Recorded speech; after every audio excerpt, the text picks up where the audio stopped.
Look at these goats scoop, and there he goes. Videos like these have millions of views, and some of them become memes. Maybe you even send some out to your friends. Look, it's you when it's time to pay the rent. But the goats themselves don't have so much fun. Nature played an evil joke on them because it gave them a very strange feature. It becomes completely still when frightened. Imagine what would happen if they're next to a cliff. When thunder rumbles, they all just fall. Is that even a superpower?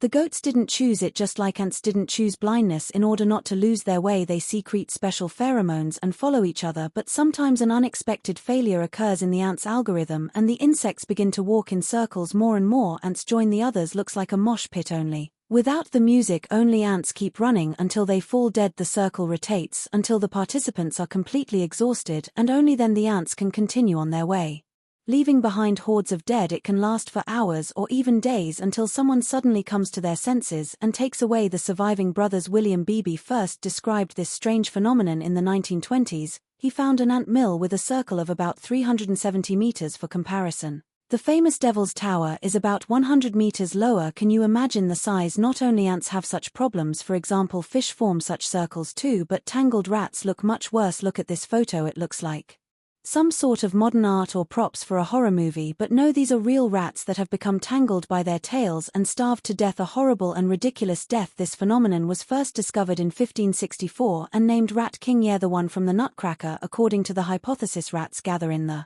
king form when their flexible tails are glued together with skin, fat, excrement, and food remains. This mixture acts as a glue and can harden during sleep, especially during the cold season. Once the rats realize they're trapped, they start to fight, and the knot tightens even harder. In the end, the animals die. So far, people haven't been able to find a single living rat king, and this phenomenon is very rare. Previously, rats who died such a terrible death were considered a very bad sign. It's no wonder, because where the rats are, there are diseases. This is not usually said about spiders. Spiders are quite useful guys, although people don't particularly like them. This insect is really unlucky. It had been a prisoner for 20 million years. Once the spider got into a drop of resin and was trapped in it forever, just like this dog. Well, of course it's not 20 million years old or even a million, only about 20, and the poor animal was stuck not in resin but in a whole tree. Just imagine how surprised were the people who discovered that lumberjacks working in southern Georgia in the 1980s cut down a tree and loaded into a truck. Then one of the group members accidentally looked into the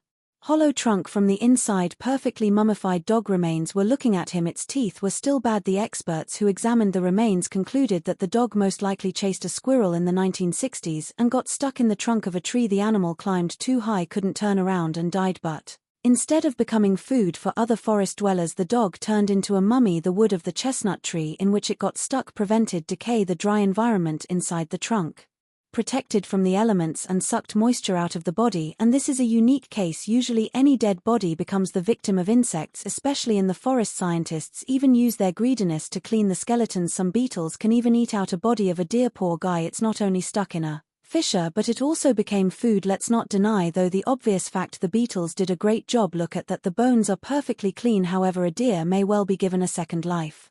Not literally, of course, no necromancy, but at least one person would gladly include the poor deer in his collection. Well, partially, Jim Phillips has more than 16,000 deer elk antlers and antelope horns, and he just casually found all elements of his collection. It took, however, more than 60 years. How many horns did you find exactly? This man is really good at searching. But let's leave people with their strange hobbies and return to animals with their strange habits. One of them is self-cannibalism. Yeah, you got that right, some animals literally devour themselves. Surely you've seen somewhere the stories about snakes which are so carried away by their lunch that they don't notice when this victim ends and their tale begins. In reality, everything is a little different. A snake can really start to eat itself, but only if it takes the movement of its tail for the movement of prey. Honestly, we don't know which of these options looks more ridiculous. If snakes could feel awkward, they'd be shocked by themselves. But the situation with this male hummingbird isn't funny at all. He's on the verge of starving to death. The metabolism of these tiny birds is incredibly fast. It takes just 2 hours without nectar to kill a hummingbird. Some of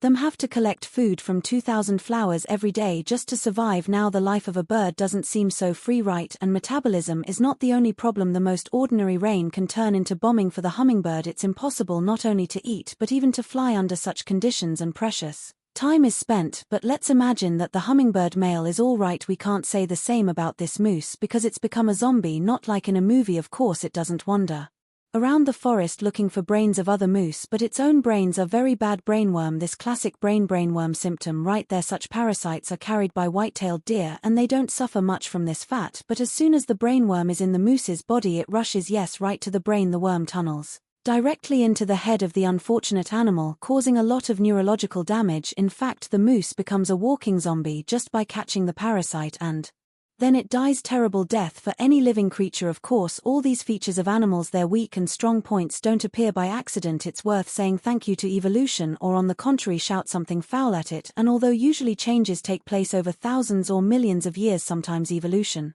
makes a leap. No, we're not talking about X-Men, we're talking about elephants. Modern elephants wear tusks for a hell of a long time. Before that, mammoths were tusks, so nature knows for sure that these huge animals need them. Huge tusks are one of their most recognizable features and one of the main reasons why people are pushing elephants to extinction. In the 16th century, 26 million elephants roamed the African continent. Today there are less than 500,000. By the 1970s and 1980s, poaching had reached a critical level. That's because for a long time people simply didn't think that killing animals was a bad thing. For example, everyone knows Theodore Roosevelt, 26th President of the United States. During a safari shot 512 different living creatures. Among them were also elephants. Animals died not for fun but to be exhibited in museums and so that scientists could study them. But really, 512? Seriously, Teddy, it seems to be too much. What's to say about the elephants that still suffer from poachers? Ivory is a luxury item in the Asian market. The bigger the tusks, the more money poachers can get from selling them. More than $1,000 per kilo. Tusks are used to create works of art, jewelry. Once they were even used as a material for piano keys. Unfortunately, all this puts elephants at risk and animal rights activists can't protect them, and at this point evolution came to the aid. In recent decades, several African parks have seen an increase in the number of elephants born without tusks. It's easy to explain. The victims of poachers are individuals with large tusks, which means that only those who are not of interest to the criminals can have babies. Pretty logical, right? Yes, human activity simply cannot